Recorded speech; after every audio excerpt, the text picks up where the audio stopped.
Bonjour à toutes et à tous, merci de nous rejoindre sur Télé Djibouti pour ce rétrospectif de la semaine. Et tout de suite donc le Rassemblement populaire pour le progrès. Il y a quelques jours donc le 45e anniversaire du Rassemblement populaire pour le progrès, une célébration à grande pompe pour marquer le coup. Ce fut un testament d'unité mais aussi de vision. Ce congrès extraordinaire empreint de passion et de réflexion a été une commémoration historique, pour ne pas dire une simple rétrospective. Elle a été aussi le témoin vibrant d'une unité inébranlable et d'une vision d'avenir audacieuse. Qu'est-ce qu'on retient donc de cette semaine? Un mot dans ce commentaire.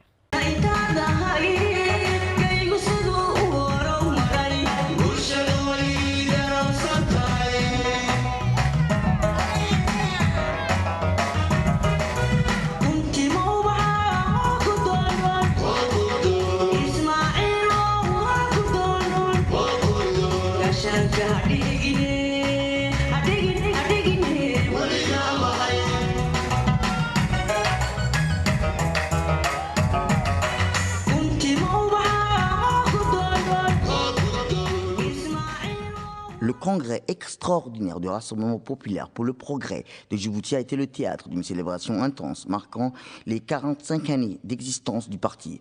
Sous les applaudissements nourris d'une foule fervente, cet événement a mis en lumière l'unité et la détermination profonde envers les idéaux qui ont façonné le parcours du RPP. Au cœur des discours enflammés et des rétrospectives historiques, le Congrès a souligné l'héritage et la résilience du parti face aux défis politiques et sociaux depuis sa création il y a 45 ans. Le RPP a su naviguer avec adresse dans les eaux agitées de la politique djiboutienne, se forgeant ainsi une place de choix dans le paysage politique. Mais loin de se reposer sur ses lauriers, le Congrès a également projeté un regard ambitieux vers l'avenir de Djibouti, appelant à une mobilisation continue pour le progrès et le développement. Les interventions ont insisté sur la nécessité de rester vigilant face aux enjeux à venir et d'œuvrer avec détermination pour un avenir meilleur. La présence des partis alliés, des chefs des partis par amis, a apporté une dimension internationale à cet événement, témoignant de l'importance du RPP dans la promotion de l'unité nationale et du développement socio-économique. Cette reconnaissance internationale renforce la position du RPP en tant qu'acteur incontournable sur la scène politique régionale.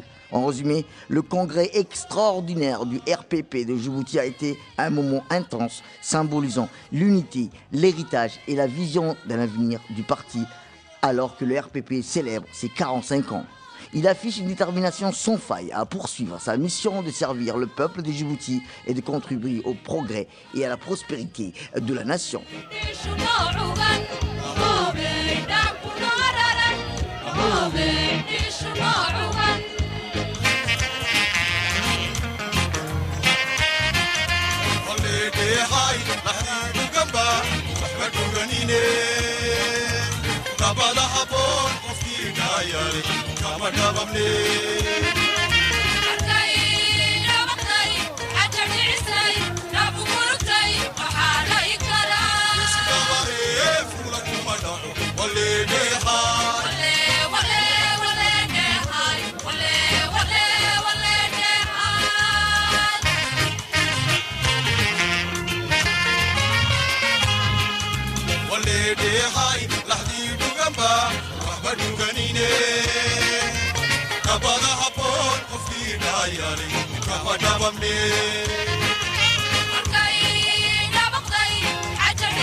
45 ans de politique et entre commémoration et revendication, retour sur les progrès extraordinaires du parti au cours duquel le président de la République a rappelé les fondements et les défis à venir.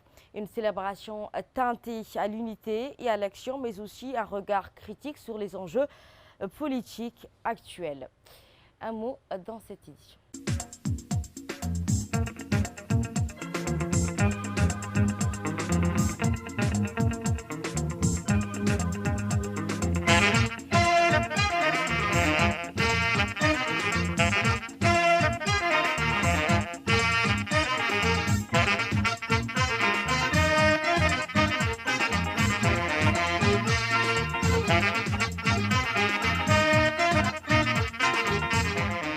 Ce fut un discours prononcé lors du congrès extraordinaire du parti, marquant également les 45e anniversaire de sa fondation. C'est une des célébrations vibrantes de l'identité de la mission du Rassemblement populaire pour le progrès. À travers un rétrospectif historique et une projection vers l'avenir, ce discours du président de la République et chef du premier parti du pays, l'essence de l'engagement politique du parti et de ses membres, tout en l'appelant à une unité et à une action continue pour le bien de la nation. Dès le début, le discours a évoqué l'origine du parti à Dikil, ville symbolique de l'unité, mettant en lumière l'aspiration des fondateurs, transcender les divisions communautaires héritées à l'époque coloniale. Cette conférence de l'esprit de Dikil a incarné la vision unificatrice du parti qui se présente comme un rempart dans les clivages ethniques et les intérêts partisans, orientant toutes ses actions vers le progrès et le développement national. L'opérateur souligne la fidélité du parti et ses principes fondateurs, soulignant ainsi sa capacité à évoluer et à s'adapter aux changements politiques tout en restant ancré dans la société. Cette capacité d'adaptation est présentée comme un acteur clé et un facteur, la pérennité et du succès continu du parti. Ce discours ne s'est pas contenté de célébrer le passé glorieux du parti, mais a souligné également les défis futurs et l'importance du travail continu sur le terrain. Le chef du parti a insisté sur la nécessité pour les membres du parti de rester vigilants, anticiper les changements et travailler avec patience et dévouement pour servir la nation. Il fallait mettre en avant l'interaction constante du parti avec le gouvernement et le peuple, soulignant ainsi son rôle intermédiaire entre les aspirations de la population et les décideurs politiques. L'interaction a été présentée comme la clé d'une gouvernance démocratique et d'une stabilité politique renforcée. Le président de la République et chef du parti a conclu en appelant à un élargissement de la coalition politique, invitant d'autres partis partageant des valeurs républicaines à joindre l'alliance existante pour renforcer la démocratie et la stabilité du pays. Par ailleurs, ce discours commémoratif du RPP a été un plaidoyer passionné pour l'unité, le progrès et la démocratie, incarnant l'engagement continu du parti envers les idéaux qui ont guidé sa fondation il y a 45 ans. Un vibrant appel du président de la République pour les Palestiniens. Fidèle à lui-même, un discours empreint de compassion, le président de la République de Djibouti a illuminé la scène au cours de la célébration du 45e anniversaire du parti. Sa voix douce, puissante à la fois, a porté un message d'une portée mondiale, la Palestine. Avec les mots empreints de solennité et de chaleur, il a appelé à une solidarité internationale en faveur d'une cause noble. Nous rappelons ainsi l'essence même de notre humanité. La cause palestinienne étant donc les principes fondateurs du parti RPP lors de leur commémoration. Après avoir prononcé 3 fois de suite Palestine, un bref moment de recueillement et d'empreinte de sonalité et de réflexion. Son Excellence, le président de la République, chef de l'État et président du parti, a élevé ces quelques mots au-delà des frontières nationales pour exprimer une profonde solidarité envers la Palestine. Cette déclaration, prononcée lors des récentes célébrations du 45e anniversaire du parti, a ajouté une dimension internationale à l'engagement politique djiboutien. Le président Guelleh, connu pour son leadership visionnaire et son dévouement envers le progrès, a manifesté une nostalgie sincère en évoquant le désir ardent de voir la Palestine retrouver la paix et la souveraineté qui lui sont légitimes. Cet appel à la solidarité a placé Djibouti au cœur d'un débat international sur la justice et l'équité, en réaffirmant l'attachement de Djibouti aux principes fondateurs de dignité humaine et de respect des droits. Le président a lancé un appel poignant à l'action collective. Cette mention de la Palestine va au-delà d'une simple déclaration. Elle incite à une mobilisation internationale en faveur de la stabilité et de la prospérité dans la région. Aujourd'hui, ces mots renforcent l'image de Djibouti en tant qu'une nation engagée dans la promotion de la paix et de la justice à l'échelle internationale. À travers ces déclarations éloquentes, le président Guelleh a démontré que la solidarité transcende les frontières et que les principes de dignité et des droits humains sont universels. Une fois de plus, Djibouti se positionne comme un acteur clé sur la scène internationale, appelant à l'unité pour bâtir un avenir où la paix et la justice prévalent. Le président de la République, son Excellence Ismaël Guelleh, a marqué de sa présence aux 6e sessions de l'Assemblée des Nations Unies sur l'environnement. tenu récemment à Nairobi dans un discours empreint d'engagement. Il a exposé donc les efforts entrepris par son pays jusqu'à présent dans la lutte contre le changement climatique et la préservation de la biodiversité. Cette participation témoigne de l'importance accordée de Djibouti dans les enjeux environnementaux à l'échelle mondiale, renforçant ainsi son rôle sur la scène internationale.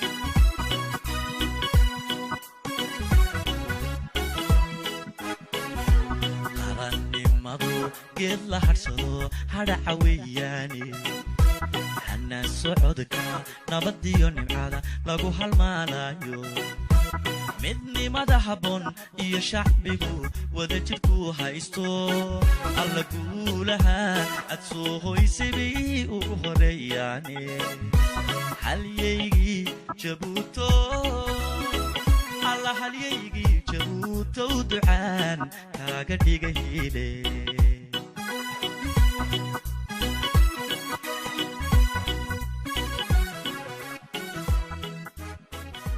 Le président de la République, son Excellence Ismaël Omar Guelleh, a récemment pris part à la 6e session de l'Assemblée des Nations Unies sur l'environnement qui s'est tenue avec éclat dans la capitale kenyane, à Nairobi.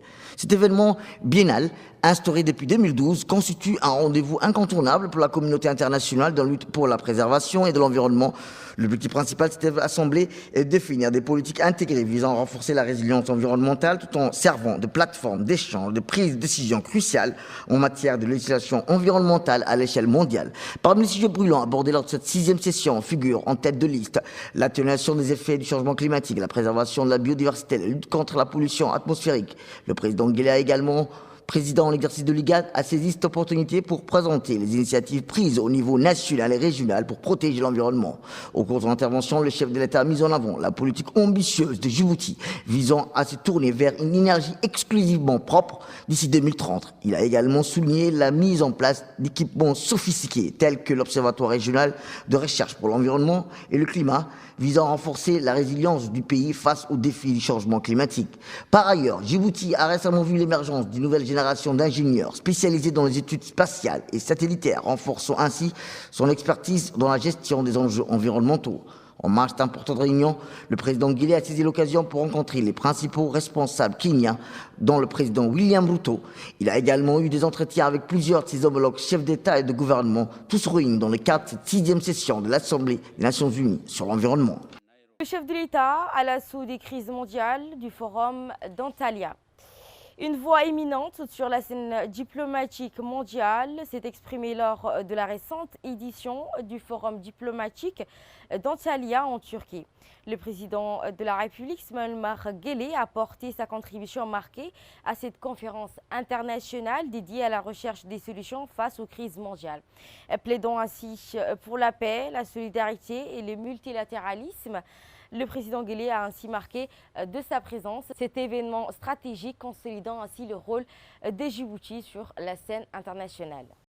Le chef de l'État, son Excellence Ismaël Omar Guelleh, a quitté jeudi dernier en début d'après-midi le Kenya pour la Turquie, où il a pris part à la 3e édition du Forum diplomatique d'Antalya, une conférence internationale dévolue à la recherche d'une solution efficiente et durable aux crises multiformes les plus en vue dans le monde. L'initiative turque lancée en 2021, le Forum d'Antalya a réuni chaque année des dirigeants politiques, des opérateurs économiques à la tête d'importantes conglomérats ainsi que des leaders de la société civile et des médias. Adjoint cette année du thème « Faire progresser la diplomatie en période de troubles », le 3e Forum d'Antalya s'efforce d'établir sur la base des principaux défis de l'ordre du jour dans le monde, des modalités standards d'approche et de résolution de crise. Cela signifie l'idée qu'au regard des situations de préoccupation majeures pour nos sociétés, la diplomatie internationale se conforme davantage à une grille intégrée d'objectifs et d'aspirations ultimes. La prévalence des alliances stratégiques au détriment des règlements viables des conflits en cours dans le monde, le déficit des solidarités et d'État face aux conséquences posées par les crises transcontinentales à répétition. L'accroissement des tensions liées aux disparités culturelles ont constitué, pour n'en citer que ces problématiques, des facteurs inquiétants susceptibles de disposer à un ébranlement des équilibres des droits sur lesquels reposait notre monde.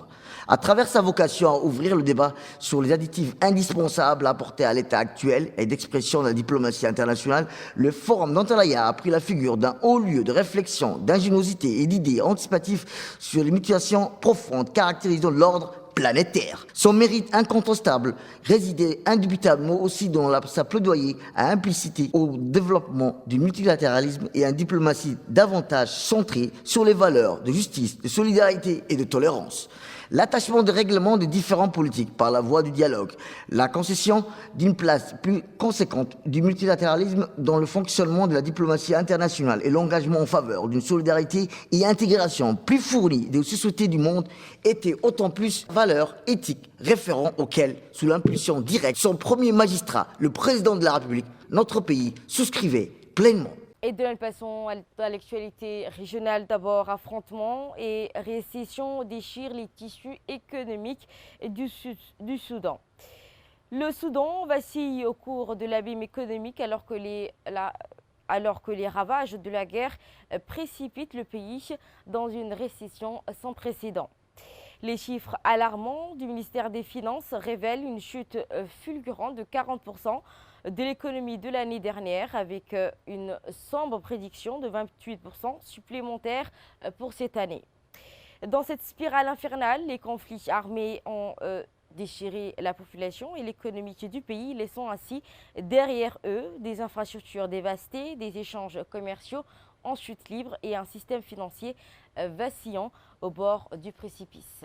La situation économique du Soudan plongée dans une situation de détresse, marquée par une récession qui atteint des proportions alarmantes. Le chiffre officiel du ministère des Finances relève une contraction des 40% de l'économie l'année dernière, avec une prévention de chute supplémentaire des 28% cette année. Ces turbulences économiques sont largement imputables au conflit armé qui ravage le pays. Le secteur industriel, jadis un pilier de l'économie soudanaise, a été gravement affecté par ces troubles. Les infrastructures de transport et les chaînes d'approvisionnement ont subi des dommages considérables, entravant ainsi le commerce extérieur et les exportations. Le commerce bilatéral entre le Soudan et ses voisins, notamment la Libye et le Tchad, a subi une chute. Parallèlement, le système financier a été durement éprouvé, entraînant une pénurie de liquidités dans les banques et générant de risques systématiques, comme les souligne Rachid Ibrahim, économiste soudanais.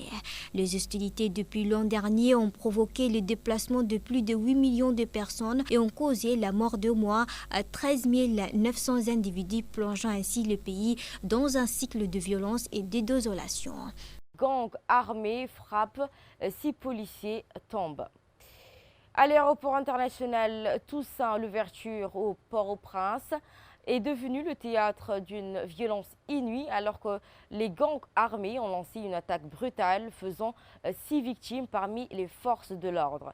Cette escalade dans les crises sécuritaires qui secouent Haïti met en lumière l'urgence de l'action décisive qui doit restaurer la paix. Des scènes de violence et des chaos ont secoué l'aéroport international Toussaint Louverture à Port-au-Prince, alors que deux gangs lourdement armés ont lancé une attaque audacieuse contre le principal aéroport d'Haïti. Les affrontements ont entraîné la mort de 6 policiers, marquant une escalade dans la crise sécuritaire qui sévit dans le pays. Des échanges de tirs intenses ont opposé deux gangs aux forces de l'ordre, perturbant les opérations aériennes et mettant en danger la sécurité des voyageurs. Le fuselage des avions ont été touchés par des balles perdues, forçant certaines compagnies aériennes à annuler leurs vols et à reconsidérer leurs opérations dans la région. Cette attaque brutale survient dans un contexte de violence croissante. L'insécurité règne avec des gangs contrôlant déjà jusqu'à 80% de la capitale. Face à cette situation alarmante, un état d'urgence de 72 heures a été déclaré par le gouvernement qui s'est engagé à retrouver le détenu évadé, dont certains sont accusés de crimes graves quelques meurtres et enlèvements. Le Premier ministre Ariel Henry est confronté à une pression croissante alors que les gangs ont récemment annoncé leur intention de le contraindre à quitter les pouvoirs. Bien qu'il n'a pas démissionné, Henry a annoncé que les États seront appelés aux urnes le 31 août 2025 dans une tentative de restaurer la stabilité politique et de répondre aux défis sécuritaires qui affligent le pays. Cette attaque contre l'aéroport, lieu vital pour la liaison internationale des commerces, souligne l'urgence d'une action rapide pour restaurer la sécurité et l'ordre en Haïti. Alors que le pays fait face à une crise multidimensionnelle, des efforts concertés sont nécessaires pour préserver la paix et la stabilité pour les Haïtiens. Appel urgent de la Ligue arabe pour une aide humanitaire. Dans une scène de désolation et de détresse, la Ligue arabe lance un cri d'alarme pour Gaza, appelant ainsi de l'aide urgente humanitaire. Alors que les hostilités persistent, que la situation humanitaire se détériore, la communauté internationale est sollicitée pour répondre à cette crise humanitaire aiguë. Face à la famine et aux déplacements massifs et à la souffrance croissante des civils, le temps presse et apporte un soulagement à la population éprouvée de Gaza. La 161e assemblée de la Ligue arabe a tenu au Caire lundi à appeler à une aide urgente pour Gaza, déplorant la suite de l'agression israélienne et les souffrances infligées aux civils palestiniens, y compris les enfants, les femmes et les personnes âgées. Le représentant permanent de la Mauritanie auprès de la Ligue arabe, Hussein Sidi Abdallah, a exprimé ses préoccupations, soulignant la nécessité d'une intervention internationale pour sauver des vies. Le groupe humanitaire signale la difficulté croissante de fournir de l'aide à Gaza en raison des hostilités en cours, de la coordination compliquée avec l'armée israélienne et l'effondrement de l'ordre public. Cette situation a suscité des appels internationaux en faveur d'un nouveau cessez-le-feu avec des efforts de médiation en cours menés par les États-Unis, l'Égypte et le Qatar. La situation humanitaire à Gaza est alarmante avec un quart de la population confrontée à la famine selon l'ONU, tandis que 80% des habitants ont fui leur maison. Le médiateur espère parvenir à un accord avant le début du mois sacré de Ramadan en mars. Merci à vous qui nous suivez depuis Télé Djibouti. Ce sera tout. On se retrouve la semaine prochaine.